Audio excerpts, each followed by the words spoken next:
Halo saudara, senang sekali saya Madari Sasmita kembali hadir menyapa Anda dengan sejumlah informasi teraktual, tajam, dan terpercaya. Selama 60 menit ke depan, sejumlah informasi sudah disiapkan tim redaksi Liputan 6 SCTV Jawa Timur di antaranya. Pemain futsal di Jember terlibat tawuran di Pekan Olahraga Mahasiswa. Truk muat BBM solar bersubsidi di Banyuwangi diamankan polisi. Warga di Lumajang gelar ritual ruat air Semeru agar terhindar dari bencana.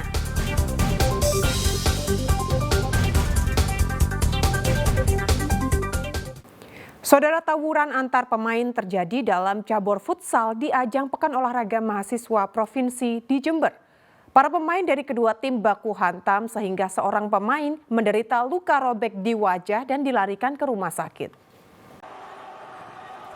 Perkelahian ini terjadi saat berlangsungnya pertandingan cabang olahraga futsal di ajang Pekan Olahraga Mahasiswa Provinsi di Gor Kaliwates, Jember, Selasa malam. Para pemain dari tim futsal Universitas Islam Malang atau Unisma dan Universitas Bayangkara Surabaya atau Ubara baku hantam di lapangan. Minimnya petugas keamanan di lokasi menyebabkan panitia kewalahan melerainya, tak hanya dengan tangan kosong. Ada pula pemain yang menggunakan kursi untuk memukul lawannya. Tawuran diduga dipicu pemukulan yang dilakukan oleh seorang pemain saat kedua tim bersalaman. Beberapa saat setelah wasit meniup peluit akhir pertandingan. Pertandingan sudah selesai, kemudian bersalaman. Nggak taunya ada salah satu yang memukul. Setelah memukul ya terjadi seperti itu yang di video-video. Itu pemukulannya terjadi saat pertandingan atau setelah pertandingan? Setelah pertandingan. Aksi tawuran itu sendiri mengakibatkan Kapten Ubara Eka Saputra harus dilarikan ke rumah sakit karena menderita luka robek di wajah. Korban mengaku tak tahu penyebab awal keributan. Ia bahkan langsung dikeroyok saat berupaya melerai baku pukul yang terjadi. Mas sendiri luka di bagian apanya? Bagian tipis, lengan, sudah sampai memar. Jahit. Dia juga berapa jahitan kan? 2, 1, 6. Jalannya pertandingan sendiri berlangsung dalam tensi tinggi sejak menit awal. Tim futsal Ubara menang dengan skor tipis 1-0 dan mendapatkan tiket ke perempat final. Tommy Iskandar melaporkan dari Jember. Saudara, pengendara motor tewas seketika usai tertabrak kereta api di perlintasan tanpa palang pintu di Kecamatan Genteng, Banyuwangi. Benturan yang cukup keras membuat tubuh pengendara dan sepeda motornya terpental sejauh 100 meter.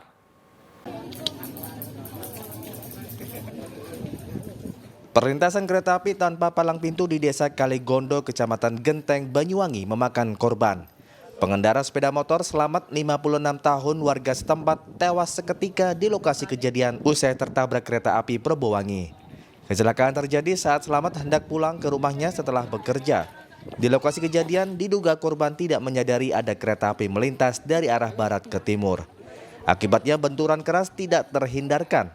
Korban pun tewas dan motornya terpental hingga 100 meter. Hasil penyelidikan polisi diduga korban kurang hati-hati saat menyeberang perlintasan kereta api tanpa palang pintu. Saksi yang dia tidak ada langsung, cuman masyarakat sekitar mendengar suara krotok-krotok, ternyata kereta sudah berhenti dan di depannya sudah ada sepeda motor yang sudah terlindas kereta, berikut korban yang posisinya di bawah kereta sudah dalam keadaan yang hancur seperti itu. Setelah mendapatkan penanganan di RSUD Genteng, jenazah korban langsung dibawa ke rumah duka untuk dimakamkan. Polisi mengimbau kepada warga untuk lebih berhati-hati saat menyeberangi perlintasan kereta api tanpa palang pintu. Taufik Ferdiansah melaporkan dari Banyuwangi. Saudara, truk tangki pengangkut air di Kabupaten Mojokerto hilang kendali hingga menabrak rumah usai menghindari pemotor. Kerasnya benturan mengakibatkan rumah sekaligus toko hancur, sementara pengemudi terjepit kabin truk. Kecelakaan terjadi di Jalan Raya Desa Tumapel, Kecamatan Delanggu, Kabupaten Mojokerto. Pengemudi truk tangki air Wahyu Agung Wicaksono terjepit kabin kendaraan. Warga beramai-ramai mengevakuasi pria 21 tahun asal Melaten, Kecamatan Puri, Kabupaten Mojokerto dengan menarik bagian depan truk yang ringsek usai menabrak tembok rumah Suyatno, 62 tahun. Kecelakaan bermula saat truk melaju dari arah selatan ke utara beriringan dengan sebuah minibus dan motor. Namun tiba-tiba minibus berhenti menghindari pemotor yang berbelok arah. Pengemudi truk tangki air yang kaget lantas membanting setir ke kanan hingga menabrak rumah dan toko. Truk juga menabrak bagian belakang minibus dan pengendara motor hingga terluka. Ya sepeda itu motong kan Mas ya? Motong. Kanan. Ya.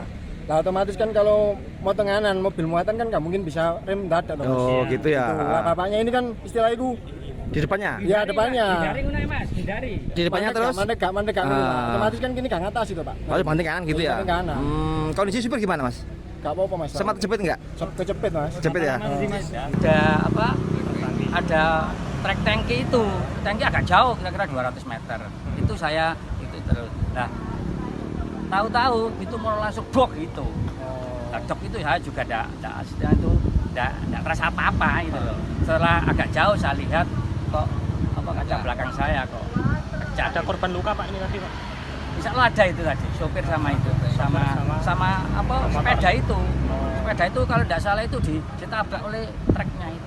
Beruntung kecelakaan ini tak menimbulkan korban jiwa. Pengemudi truk, tangki, dan pemotor yang terluka langsung dilarikan ke Rumah Sakit Sidowaras, Kecamatan Bangsal, Kabupaten Mojokerto. Guna mengetahui penyebab pasti kecelakaan tersebut, sejumlah saksi dimintai keterangan oleh petugas Satlantas Polres Mojokerto. Dia Eko Purwoto melaporkan dari Mojokerto. Saudara, memasuki tahun ajaran baru, 2 ruang di 2 sekolah dasar negeri di Kabupaten Madiun rusak. Kerusakan seperti plafon ambrol, tembok berlubang hingga kayu penyangga rapuh. Upaya sekolah meminta bantuan ke pemerintah belum ada tanggapan.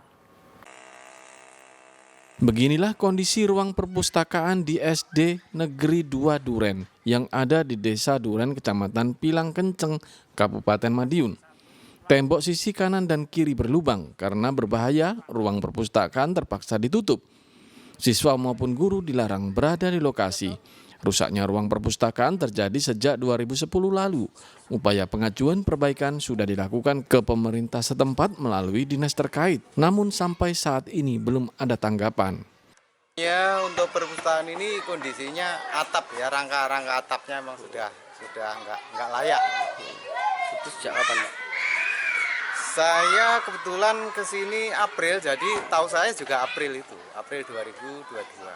Itu waktu itu masih ada buku-buku di dalam atau sudah dikeluarkan? Sudah dikeluarkan. Apa langkah pihak sekolah Pak?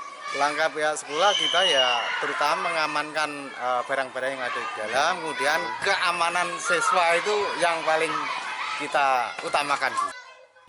Hal serupa juga terjadi di SD Negeri 3 Duren. Plafon ruang perpustakaan hampir ambrol dan kayu penyangga rapuh sehingga ditopang menggunakan bambu.